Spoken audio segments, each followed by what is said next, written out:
Tingnan mo mga idol, oh. Dulot ng lindol, nagkaroon ng sinkhole ang matibay na bahagi. Adobe to dito mga idol. Nagkaroon ng sinkhole yan, no?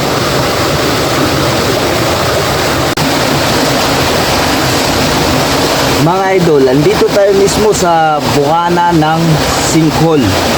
Dulot ng mga paglindol. Ito yung pinakabukana, ito yung pinakabutas niya mga idol. I-describe ko lang sa inyo kung paano nagkaroon ng butas ang sang matibay at matigas na adobe mga idol, dahil sa lindol. Anong ginagawa mo dyan? Tanim ka ng puno ng buli dyan para tumibay ang crake. Ayoko nga. Ba't tayo magtanim? Pangharang yun ng malakas ng hangin tulad ng bagyo. At saka para tumibay ang kubo. Ayoko magtanim dito ng puno ng kahoy na lumalaki. Baka ako mabuwalan. Baka ako matumbahan. Tulad ng nangyari sa probinsya. Matumbahan ng buli.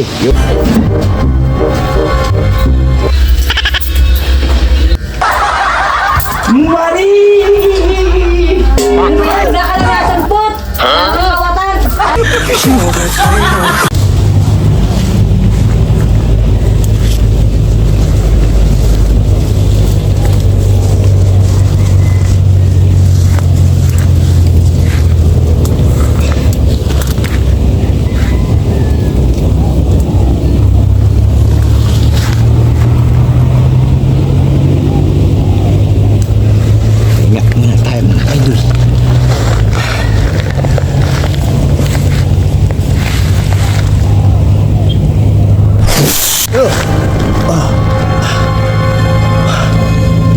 Marami ng vlogger mga idol ang pinuntahan ng ahas na ito at tinuklaw.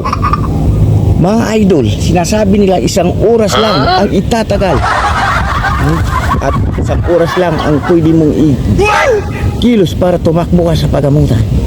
Pero nagkakamali sila mga idol sa kalkulasyon nila. Kaya ang gagawin mo para humaba at marami ka pang oras, magpakagat ka ng marami idol.